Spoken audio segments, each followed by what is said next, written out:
Good morning, everybody. I hope you're all celebrating after the England win. If you can hear me, can you please put in the chat that you can hear us, so we know everything's working correctly. That would be fantastic. Thank you. Hi, Amanda. If you want to put where you're from today as well and how you celebrated the England win, that'd be fantastic too. It was a really good performance, and I'm really hopeful that we can get through to the final. Anyway, so my name is Paul Cisse, as you know. I run inclusive companies as well as National Diversity Awards and various other things to do with diversity and inclusion. And thank you for joining us for our latest webinar, Has COVID Changed the Landscape for Disability Inclusion in the Workplace? The New Normal, Opportunity or Threat? Our facilitators for today's session come with a brilliant organization, from a brilliant organization, Microlink. I know Dr. Nasser Siabi he was actually a Lifetime Achiever winner for the National Diversity Awards. And he's an absolutely amazing ambassador for disability inclusion, which you don't already know about Microlink. They have led assistive technology industry since 1997. So this webinar is very topical. Every recession has left hundreds of thousands of disabled people behind during the recovery. These people have joined the ranks of millions of long-term unemployed, so we need to ask them if we can afford to ignore the problem. COVID-19 has caused a huge problem for people who are disabled and forced millions to shield for long periods of time, which has left mental health scars on millions of workers.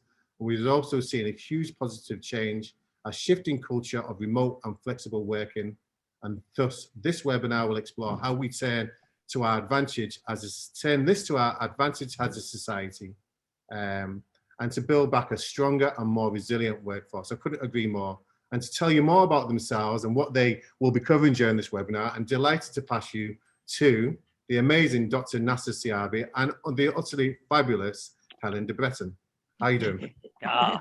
Thank you, Paul. That was the best introduction I've ever had, and thank you. I should come to you for some etiquette learning. But thank you, Paul. It's really great to be here, and thank you for inviting us. My moment of glory, my 66th moment, was when I won the Lifetime Achievement Award from National Diversity Award, and that was an amazing, I think, pinnacle of my life. So thank you for making that happen for me, Paul. Today, I really want to focus on, it's not a small community. I don't think we should even put disability as a minority issue, because if you look deep down, you find that the very big, significant proportion of the population have conditions which will tick the box of disability. But not all of them will have a condition that will impact their day-to-day. They can live with it, but it doesn't really stop them doing their work. And also, most people don't really call themselves disabled. They might have a condition, but they don't consider themselves disabled. However, they face a lot of barriers, and those barriers are both in education and the workplace. So welcome everyone to this webinar. We are almost 30 years old as a company. We've been working in the assistive technology and disability, and we've helped hundreds of thousands of people, whether in education or in the workplace, to succeed, to fulfill their potential. And that's very important, because we all have a purpose in life. We want to achieve great things, but the society sometimes puts barriers in our way. And as disabled people, if you don't get that support, then you really are written off.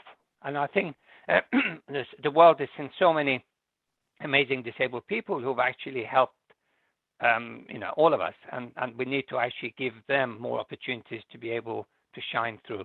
Microlink has helped numerous companies in the global companies to help the disabled employees. So what we're presenting to you is very much like experience we've gathered over the years about how to do this particular strand well, so that it's not the cost no longer becomes a barrier, and obviously it gives the employees the maximum opportunities to progress in their working life.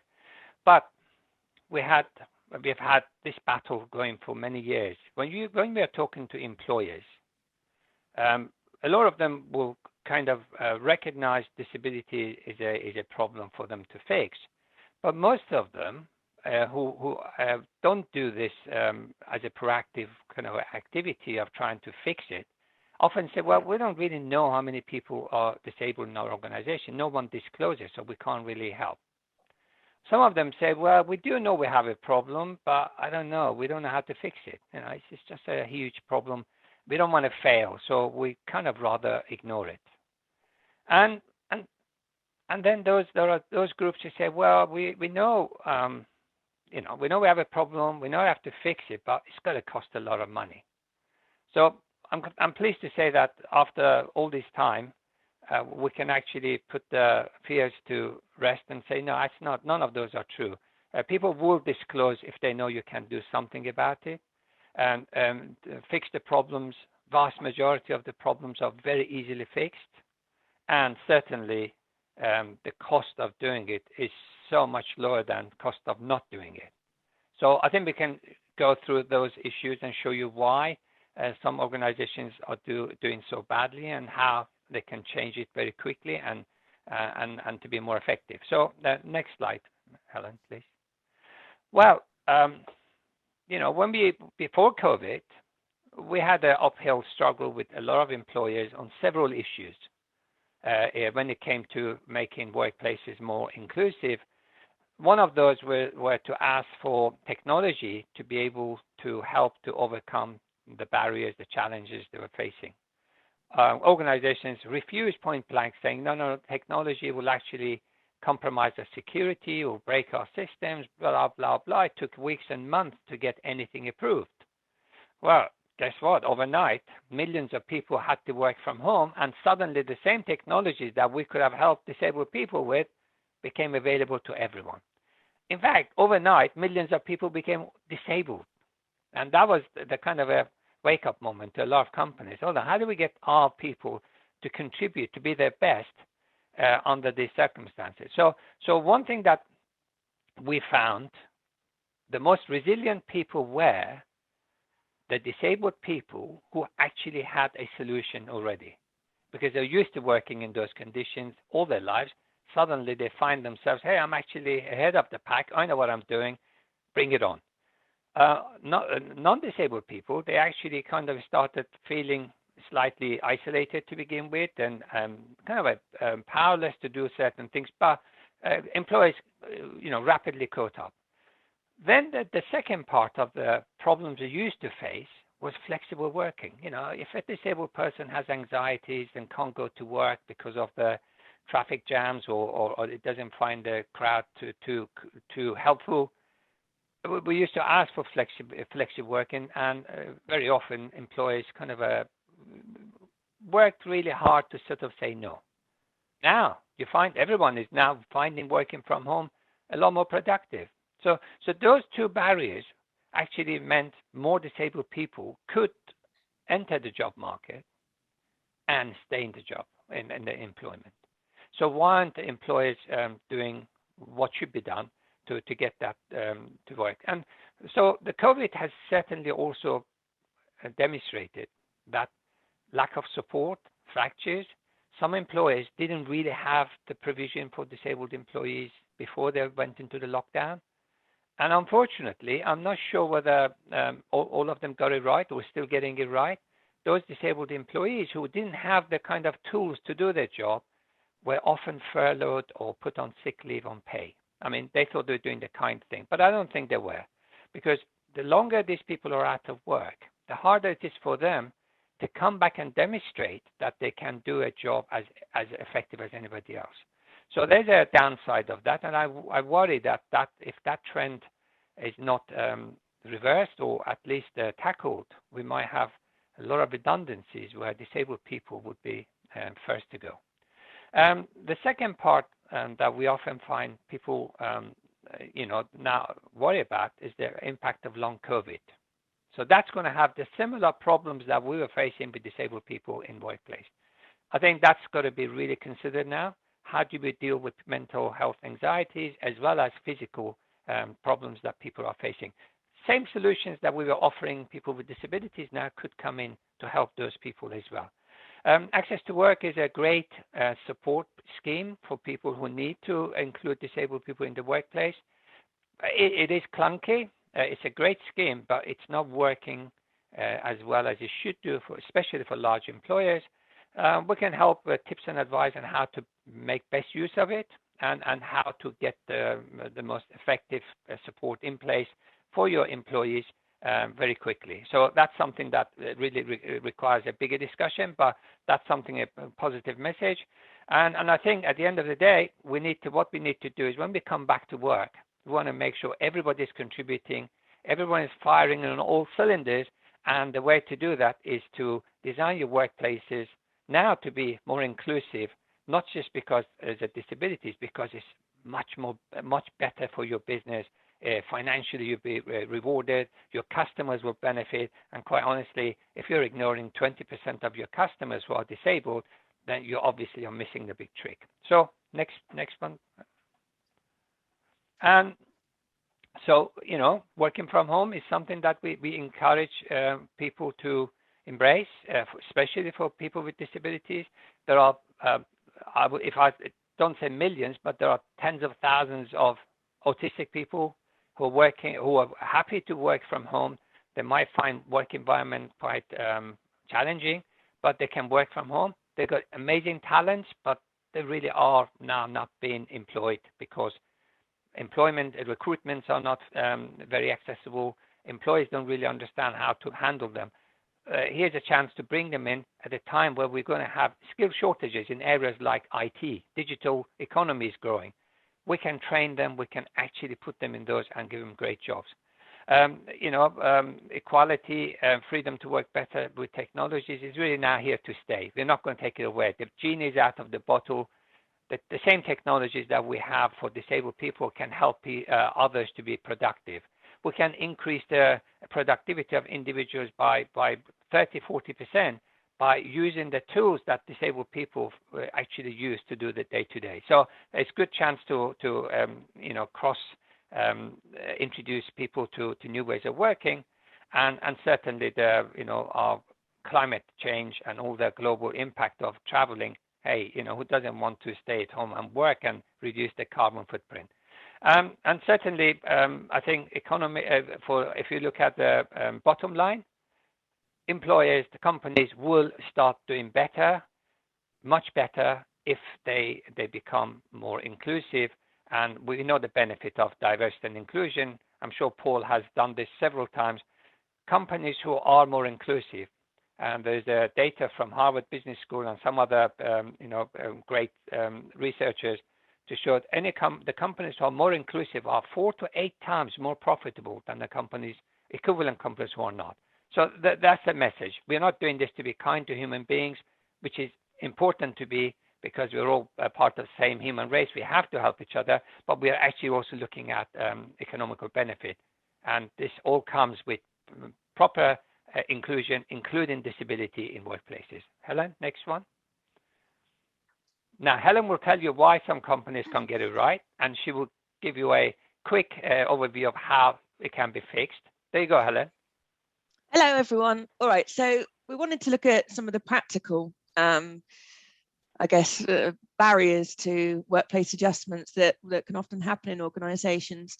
We call this our chaos diagram, and it's a real process flow that we wrote down a few moons ago for a company. And since then, it's kind of proven to be strangely accurate for a lot of businesses. It's the kind of hurdles and the hoops that the employee and their line manager has to jump through to get workplace adjustment. So often the problem is that they don't know where to start. The employee may go to their line manager, to health and safety, to occupational health, and then that can spawn into another set of assessments, whether that's through access to work, through internal facilities. And I think one of the easy things to do is to get an assessment for an employee. The trouble comes when you're trying to implement the adjustment for the employee. Some of the technology is different in the IT departments, aren't going to be used to seeing it. The number of stakeholders that can be involved in workplace adjustments as well means that there needs to be kind of central ownership, which we will cover in a second on the next slide. But generally, there are a lot of stakeholders involved in workplace adjustment. So if you have somebody with 2 conditions, say dyslexia and arthritis, they often have to have ergonomic input from health and safety, input from the IT department, maybe input from facilities, from HR, and an employee and line manager can kind of get lost in the maze of trying to get through the workplace adjustment process. Often companies report that it can take sort of 3 to 9 months. Sometimes we've heard it over that time to get employees with adjustments in place. There is often a bit of a dark art. People aren't too sure where to go. So overpricing and over recommendation can be really common in this market. And it's important that we make this kind of service sustainable for people in the workplace. Also, there is a lot of kind of compatibility challenges, a lot of assistive technology and software. You know, it is important to get the IT guys involved at the start, because after somebody's been assessed and they say we need this piece of software for, I don't know, Text Help or Claro or JAWS, one of the screen readers, the IT department don't then know how to install it or set it up. And it may not be compatible with the company's infrastructure. So then you kind of bump into a whole load more hoops where an employee knows what they need but can't get it installed in their workplace. And that's a really common problem that we find with a lot of organizations. I think one of the other problems within organizations is visibility. So workplace adjustments can be hidden in many different areas of the business. So inside health and safety budgets, or inside D&I, or inside HR, or inside occupational health. And that really doesn't give a company a true feeling of the costs involved. It's a hidden cost to the business. And I guess what we want to do is to turn that around. A bit scarily, make the cost more visible to a business, but make it controllable, because it's going to be so much higher being invisible because you can't control it. One of the things that is often present is that companies don't have a lot of data. So it's difficult for them to say, okay, this is how long it takes somebody to get an adjustment, or this is how many adjustments we've supplied this year. And also, what's the success of those adjustments after you've given them to people? You know, are you measuring the success and reviewing those adjustments with the employee? Because that's really important as well. You know, we need to make sure this stuff works. So what we try and do is take an organization from this kind of place of chaos where there's a real kind of lack of ownership and a lot of hidden challenges, and we kind of turn it into something that looks more like this.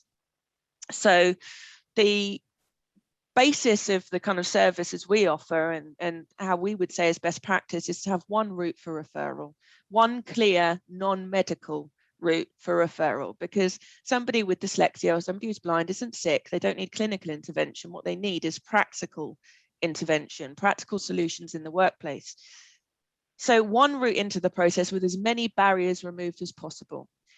Line managers should be engaged, but they shouldn't be the only way into a process, because if there does happen to be a breakdown of relationship between a line manager and employee, it can become a barrier to that employee obtaining support. Centralized ownership. So there's coordination of the adjustments. So there is central coordination of getting the IT installed, getting facilities to move something, getting health and safety to set something up.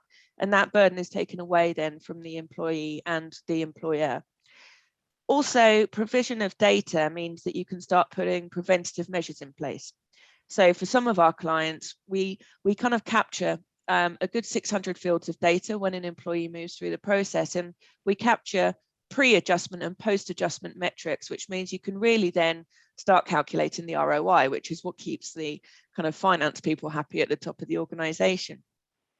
But what that data then does is it provides a way of looking at the organization so you can spot trends, and you can see, well, actually in that office you've got a real problem with people reporting shoulder and neck pain, or you've got a problem in that department with mental health, or you've got a problem in that department, you know, with access. You can start seeing the organization in a much more holistic way, and you can start making preventative measures. And a lot of the work Microlink has been doing recently is a lot about self-management for employees. So you know, providing somebody with £1,000 chair is not the answer. Not that we do provide £1,000 chairs, but, you know, because they can still sit in it incorrectly. But teaching an employee how to sit correctly at the desk can then solve multiple problems with back injuries and back pain later on down the line. as I say, we capture a lot of kind of post adjustment metrics. So our aim has always been to get adjustments from referral, supply, implementation, right the way through to review in under 20 days. So it really needs to be a painless process for the employee. You know, the line managers, as I say, are engaged, and they are important to provide, especially non-physical or soft adjustments. So we need to get them on board. But sometimes it's easier for a third party to have those conversations with employees and line managers because they feel less barriers to disclosure. What we found by doing it this way is that we can actually reduce condition-related absence quite drastically. So in our first survey, which we did a good 10 years ago, and it was covering over 4,000 people that had had support, we had reduced the condition-related absence directly by 76% through adjustments being supplied. So there is a massive incentive for companies to do this. And I really think that it's not a spend, it's an investment into the workforce. You know, and I think what NASA touched on earlier, you know, inclusivity shouldn't be, we're just giving people the tools to do their jobs. The same as I need a keyboard and a computer, somebody else might need screen reading software, you know, and a specialist mouse. It's just the tools that are necessary to do their jobs. And, you know, people stay and work longer. We know that 1 in 6 people fall out of work within a year of becoming disabled.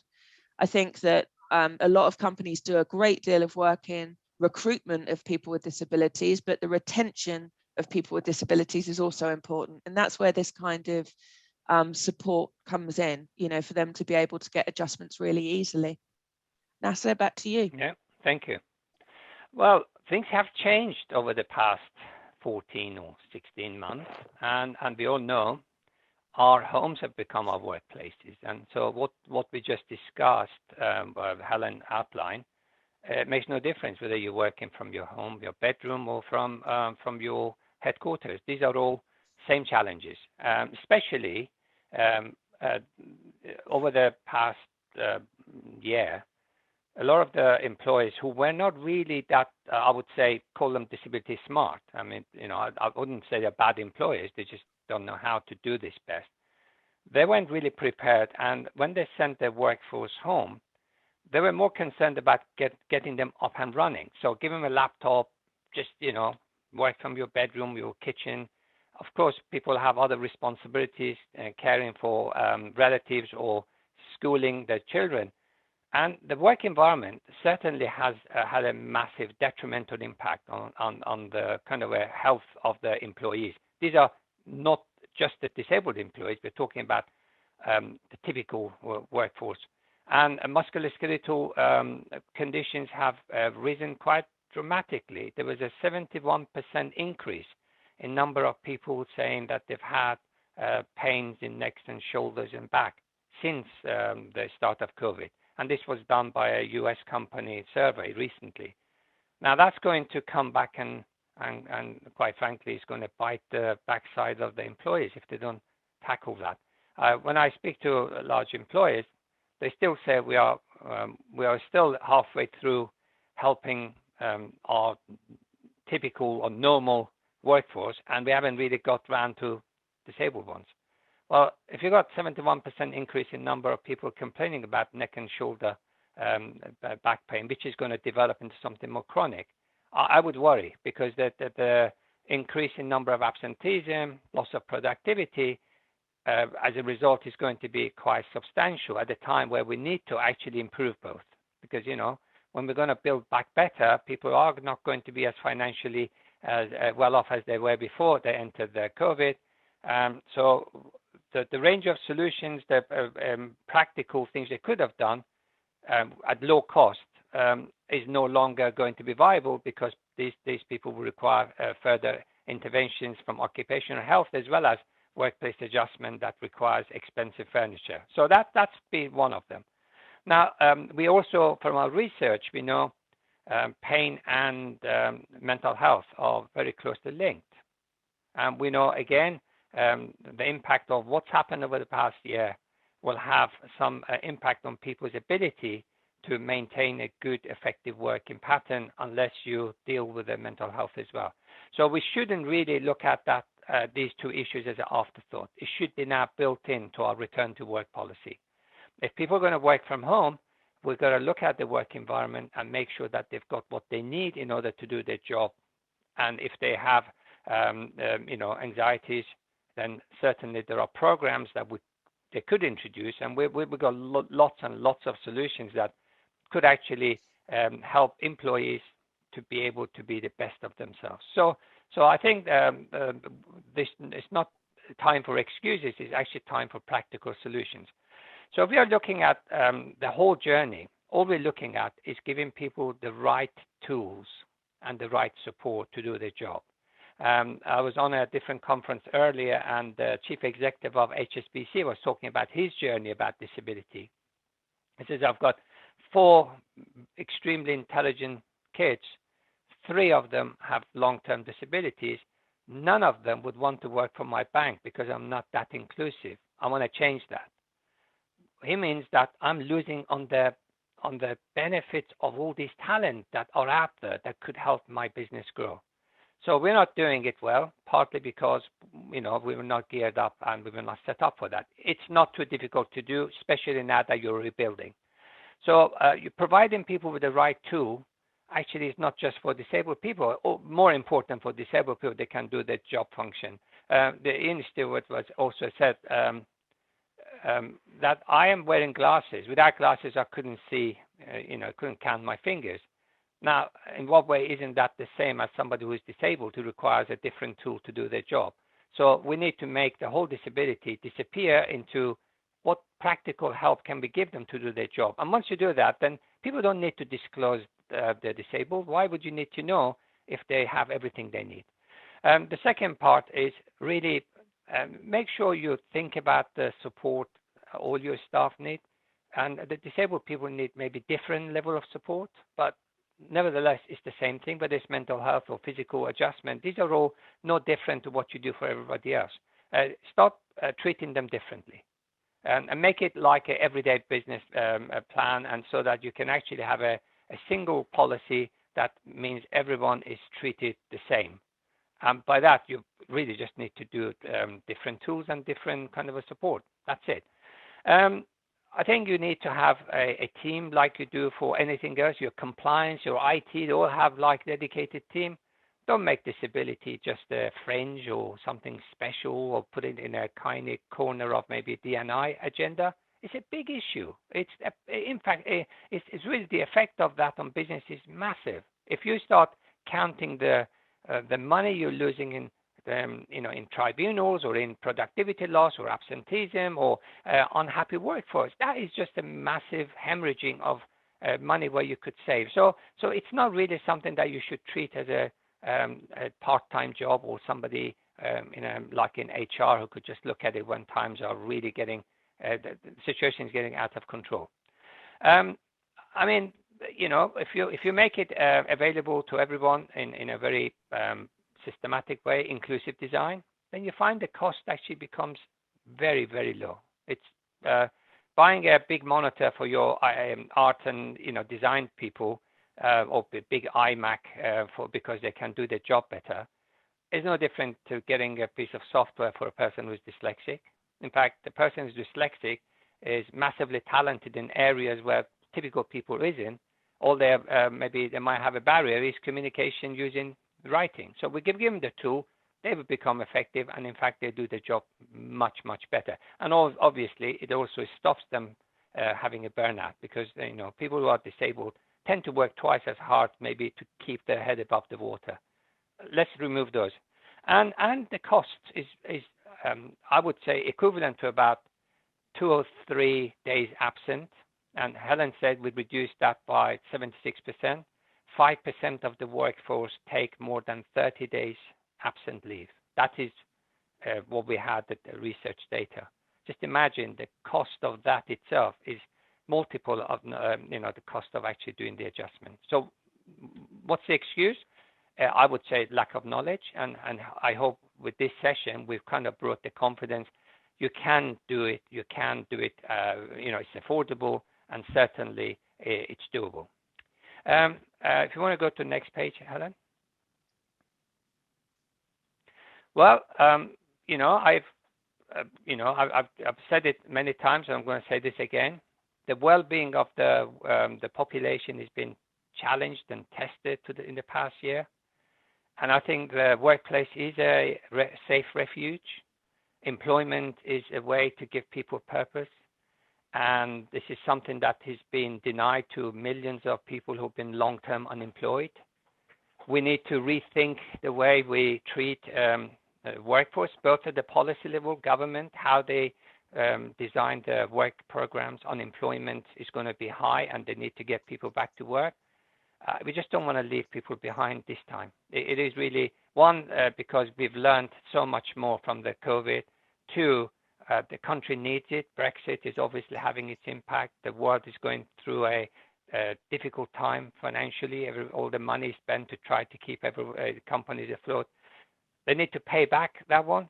The last thing we can do or we can afford is to have millions of people long-term unemployed, and they're going to impact our budgets on health as well, because people are out of work also end up suffering from physical and mental health issues, which the National Health Service can ill afford to provide right now.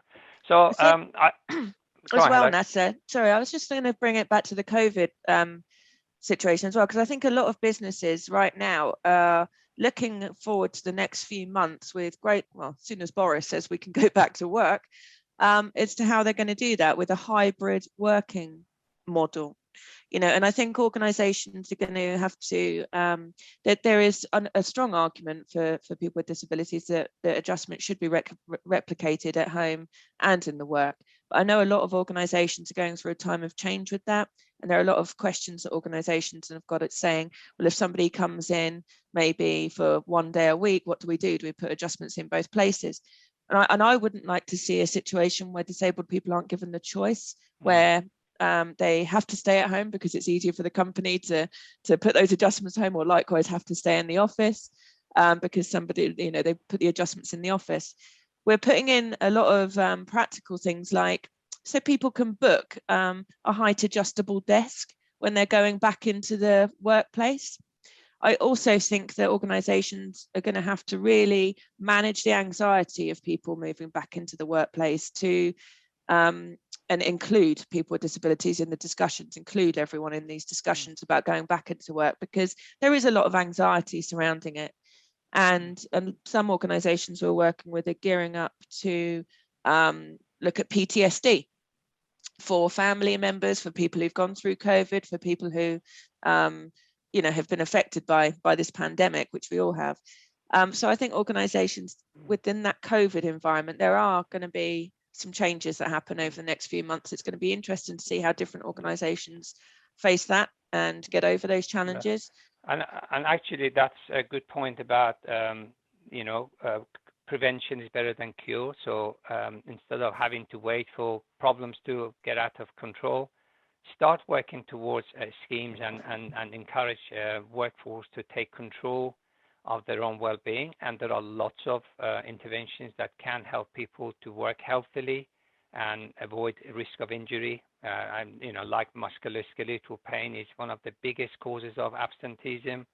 You can prevent that. You can stop people developing those conditions by providing good guidance, advice on ergonomics.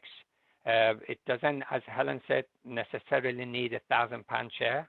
You need to have better education and also mental health. We're not really we don't want to have mental ill health situation on our hand. Mental health is normal, natural. We all have it. We need to manage it. And I think, again, there are lots of schemes we have introduced to the employers that will help to build mental resilience for employees.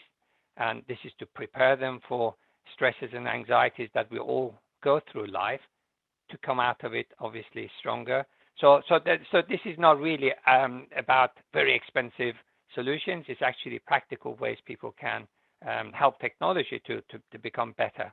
And last but not least, this is the most important one, job opportunities for young, especially those leaving school education. These are difficult times, and we need to make sure they have a chance to get on the employment ladder. If they don't now, it's very likely they'll become long-term or permanently unemployed. These are disabled school leavers or university graduates. And there are good schemes out there. The government spending millions and billions into schemes like Kickstart and Restart. The Kickstart is a great, fantastic scheme for employers who could take on young 16 to 24-year-olds for 6 months, fully paid salaries.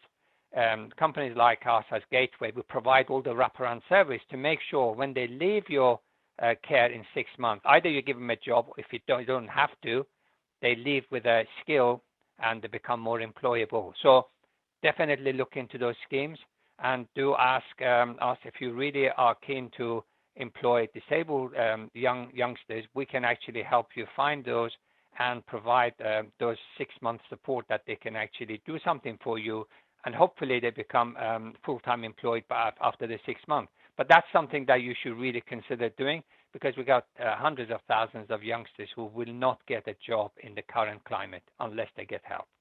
And I think overall this is all a positive message. We can do so much better. And past year we've learned to really be innovative in the way we actually use our talents, both from work and in the workplace or from home.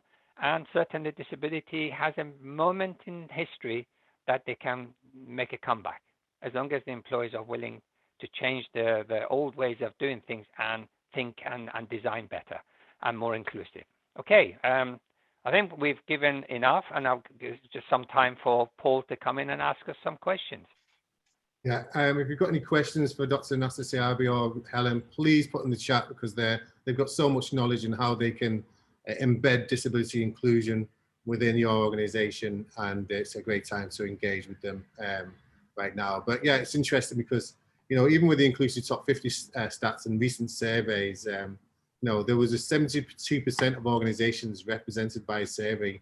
Respondents have made DEI a priority, but only 68% of those groups have mentioned disability as an area of focus or concern. In comparison, 93% mentioned race. Similar to 78% of groups represented in the survey have provided DEI training to staff. Only 1/3, 35% have included training on disability.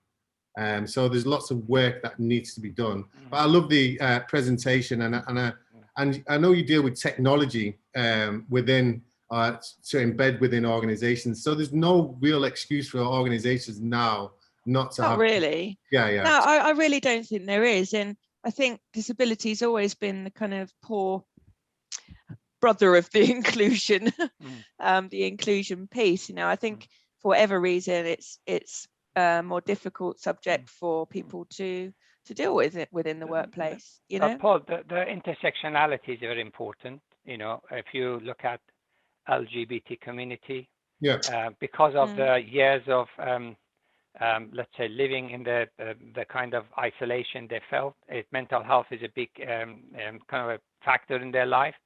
Again, they're disabled. You know, if you look at the BAME community, they too have had challenges in life, impacted their physical and mental health. Again, they are disabled. Women, I mean, we are in our survey, one survey we did, nearly 70% of the people who came ask for help were women.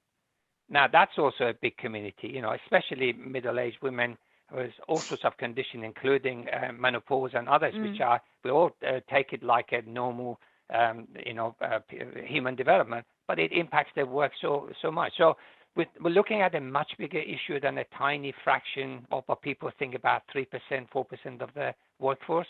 I did a survey internally in Microlink, and I asked how many people would declare disability. Only 8% did, and I know the number is much higher, including myself. But when you ask the right question, okay, can you tick one of these boxes? These are all the conditions that classified as disability, and say, have you had them for more than 12 months? And does it impact your day-to-day? 30, 40% said yes.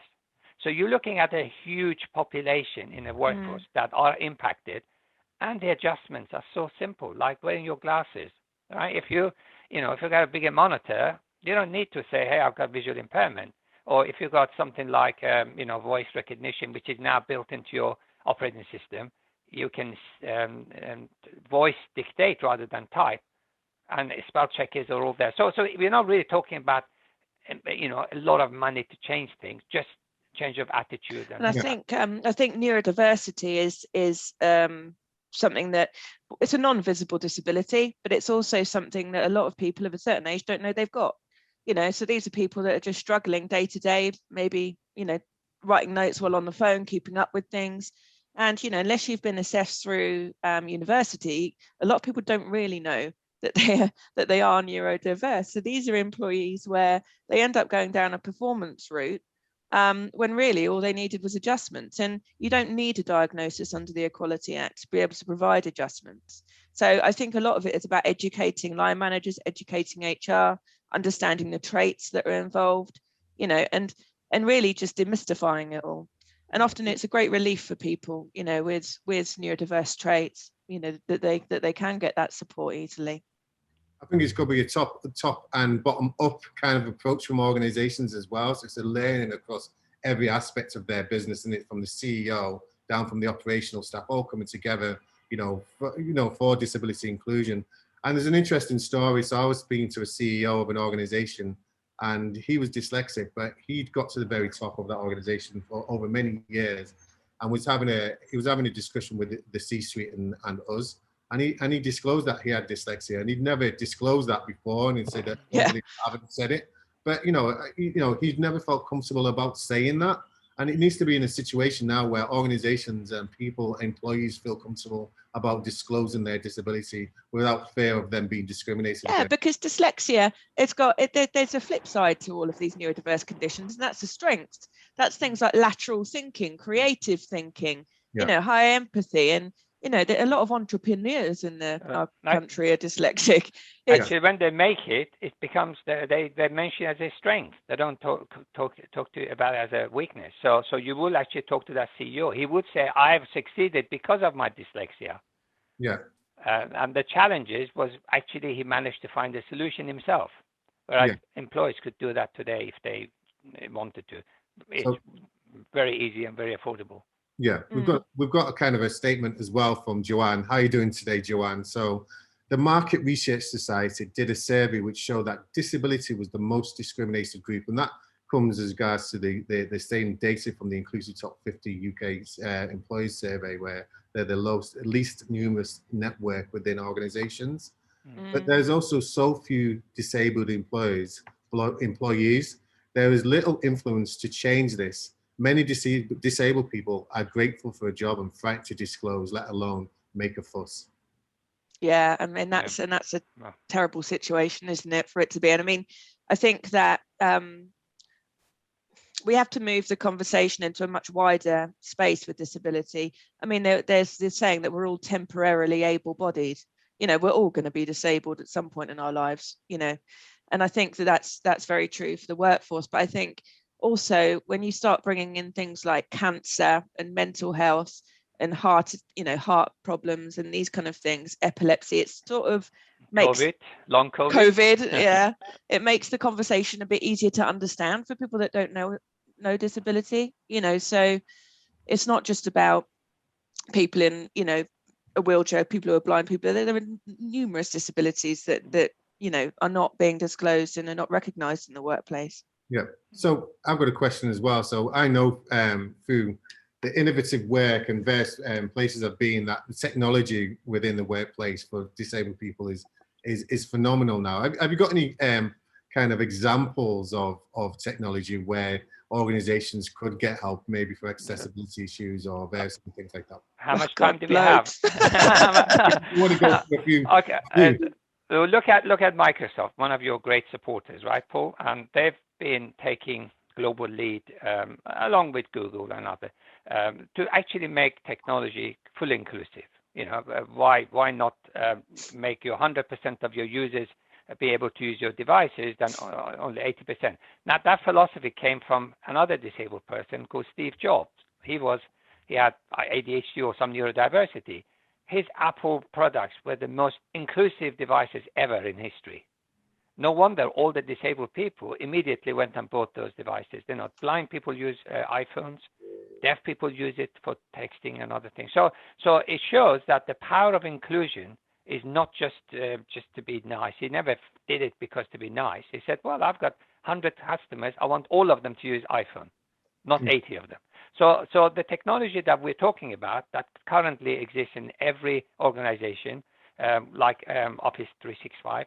But if you have something a bit more specialist, you have like Dragon Voice Dictate, or you have text help for your literacy problems, amazing tools. And on top of that, what you have also got to deal with is this accessibility. It's a hugely undervalued by the companies, businesses. 90% of websites are not accessible. So if you have disabled users, nowadays because of the aging population, people will have different needs. If the website is not really accessible, people will probably not use your site. So accessibility, apart from being a legal requirement, is certainly a big business driver. Look at that one and consider it as an important business as much as your marketing, because marketing maybe goes after a small proportion of the population. With accessibility and good inclusive design, you can have 100% of the population. Yeah. So these are things that I can, and certainly mental health is a growing area for people self-managing. We've got some really cool technologies to help people with mental health anxieties. And we also can use that to demonstrate we can improve productivity of individuals working in stressful condition, high demand condition by about 30-40%. So who wouldn't want that? And at the same time, we've got some anxieties. You can use that device to help you to calm down, and devices to help you to reduce your musculoskeletal pain by like an app that helps you to sit properly, reminds you you're not sitting properly, you're slouching, you're sitting too stiff, and it reminds you to take break. That's also important. And as I said, we've got also applications to help people to build mental health resilience rather than mental ill health. So I don't know. I mean, there's plenty to go through. Yeah, and then on accessibility, I mean, one of the stories with a fairly new client, actually, we only just took on last year, is that they had a member of staff who was unable to work for 9 years. He was blind. And he's been on the payroll for 9 years, not working because of the challenges of getting the software working in the banking environment. We fixed that within, I don't know, it was a bit too quick, Nessa, wasn't it? We had to tell Barry to slow down. We fixed it within a few days, and he's back to work now after 9 years, with a fulfilling job. So technology does have a massive part to play. And how did you do that? We we had to get somebody actually got up to national security level, just below top secret, to go on the bank systems. But they scripted. They basically used computer code in the background of the product JAWS to make it recognize what they were doing. So if you imagine blind people, you can remove your monitor, remove your mouse, and they're literally just operating via a keyboard. And this guy had no monitor in front of him. So you imagine an IT guy turning up to a desk with no monitor on it and then saying it's a problem. But so it's incredibly difficult to fix. But yeah, it's about coding the application to work better. And that's massively important for businesses. And it also, getting adjustments in place when someone starts work is important, because we've had many a case where employers have had the right idea, they've hired somebody with a disability, and then what do they do next? And it's got to be a really positive journey for the employee getting into the company. Otherwise, so much confidence is lost if it's not. One of the biggest platforms everyone uses now is Amazon, right? So it's probably they work really hard to make it accessible. I spoke to a blind friend who uses he does online shopping. He said going to Amazon is like for an autistic person going to a nightclub with lots of flashing lights and noise.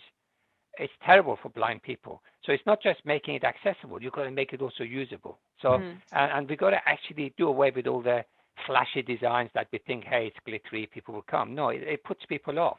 So I think when people step back and look at what am I trying to achieve, what's the best way of achieving, they'll always find inclusive design is the best solution. Yeah.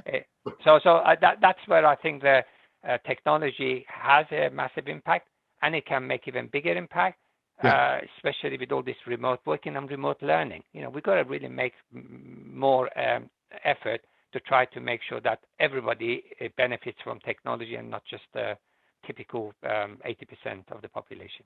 Absolutely. Mimi, I'm going to ask you, I know you've got your hand up to ask a question, which I'll let you do that in a minute, but I'm just going to go into a lot of things that with the National Diversity Awards, because companies have to think about their consumers as well with disabilities as well. It's just not an internal thing.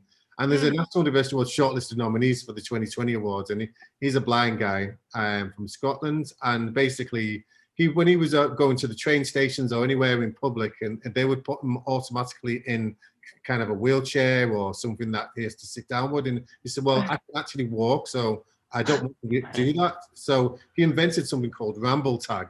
So you know, obviously he's from Scotland, he likes the word ramble, but it's just a brilliant idea, because basically he puts something on his arm and someone can lead him with his arm without looking like he's being led to where his destination is. Do you know what I mean? And he can actually walk there. It's a simple design, but actually really effective. And lots of organizations, especially if they're dealing with the general public face to face, could actually just buy Ramble. Yeah, because I know somebody that was blind waiting for a friend to turn up, and some well-meaning general public, they just took their hand and took them across the other side of the road. They didn't want to go on the other side of the road at all. They wanted to be stood at the other end waiting for their friend. So, yeah. But it's also, you know, it was also good for them. Them as a guy said, you know, he said about dignity himself rather than people holding by the arm. Yeah. Discreet, do you know what I mean, as well? Which he really liked. So Ramble Tag, check it out. He's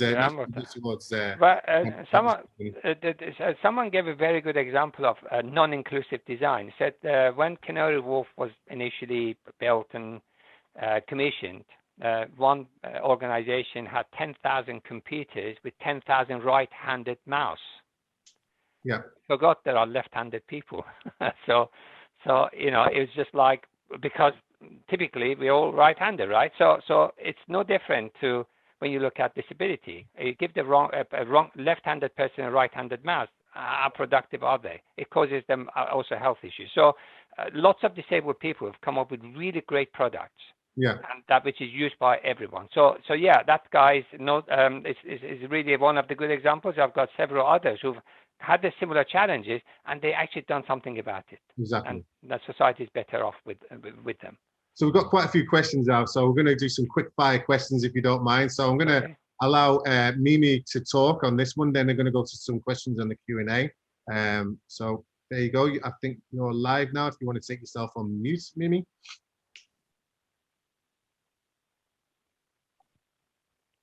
I hope she's still there. I'll ask you to go off mute. If not, we'll go on to another question, which is from Ellen Edenbrow. Have you got any advice or resources to support our marketing colleagues with consideration on making inclusive resources, posters, and websites? Well, that's definitely something for accessible design, and certainly we have experts who can do user testing and give you feedback on what is actually not working for you by testing it with real disabled people, so that they can actually give you feedback, or we can help you to make sure that you've got your accessibility right, so that when you're doing your Google search, you come up ranked higher, because you know, if you do it properly, you also get noticed and you become more visible. So there's a lot can be done. We've got a real expert in that area, Dr. Neil Rogers, is PhD in accessibility, and he runs really good programs for people to not only identify but also fix some of the problems that are there. But Paul, one thing very important, we should not forget, public sector, apart from the fact that it's legally required that they have to do, lots of people, citizens now need those services desperately. And if you get to a local council's website and it's not accessible, or try to claim your tax back or benefit, this really will have a massive impact on the poor as well. So we've got to really make sure that we can do better. So that issue needs to be, pressure needs to be put on everyone to become accessible, even if it's for the sake of legal compliance. But at the same time, there are lots of people going to be impacted if they are not. Okay, we've got another question from Jacqueline. Also, any further info from Anna on business considerations for inclusive design would be most helpful. Hey, Anna. No. She'll mute. I'm Yeah. here. I'm here. Yeah. I am actually putting my email in the chat to all these people who've got questions, and I'm going to be sending out lots of resources to everybody, especially with accessibility and PDFs and websites, and how you use color in your marketing materials and all this kind of stuff. So if everybody just wants to send me their email, and I will get back to you as fast as humanly possible with all those things. Yeah, that's great. And I was looking at you know, the reasonable adjustments and how much it costs an organization. What you said in your slide before, which an average is less than £800 per person. I can make it better, Paul. Actually, 1 cup of coffee per week per employee, and I could give them. This is we're talking about. If you give every employee in the country money for 1 cup of coffee a week, put that into a pot, it will take care of adjustments.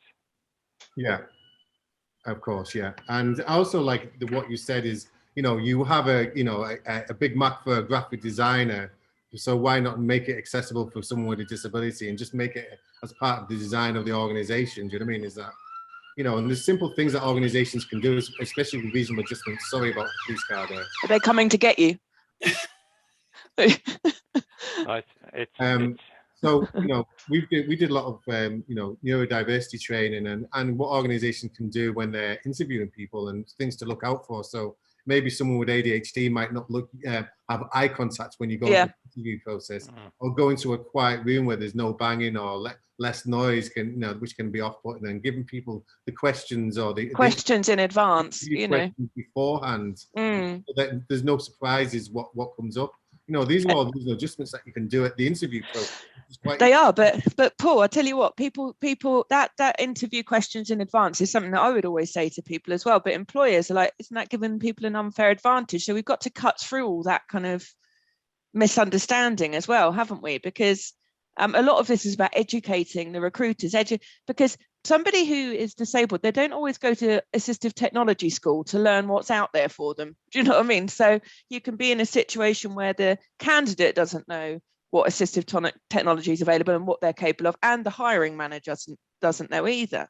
So it's a massive education piece, I think, in recruitment. Or you're on mute. Yeah, it really is. And like I say, you know, I think everybody, so I've always promoted inclusion as a whole, do you know what I mean? And it's not a difficult concept, you know, but investment in that is paramount to everything that you do.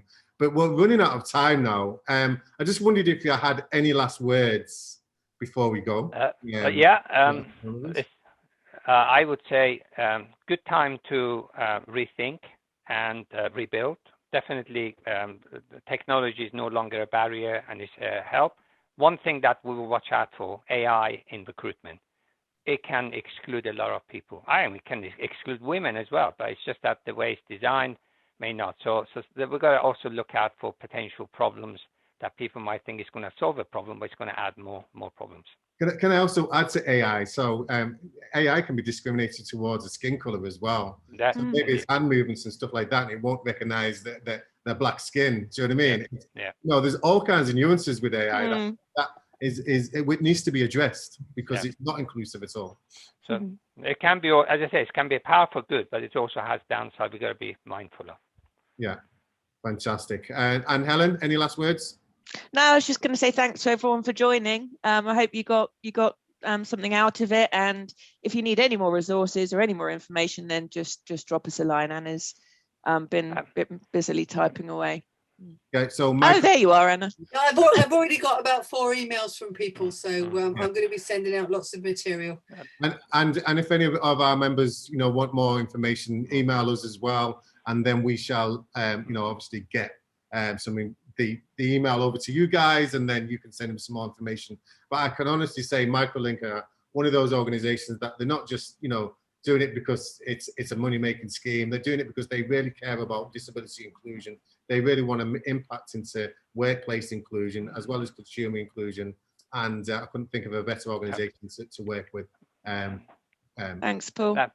Paul, actually, it's not money-making organization. No, That's it's the not. way we operate. However, it's a great thing to do. And I really want to draw everybody's attention to two great schemes, Disability Confident Campaign and Kickstart. Please look it up because these are really important times and we need to just make sure that we include all the people who are disadvantaged into the work, into the work community.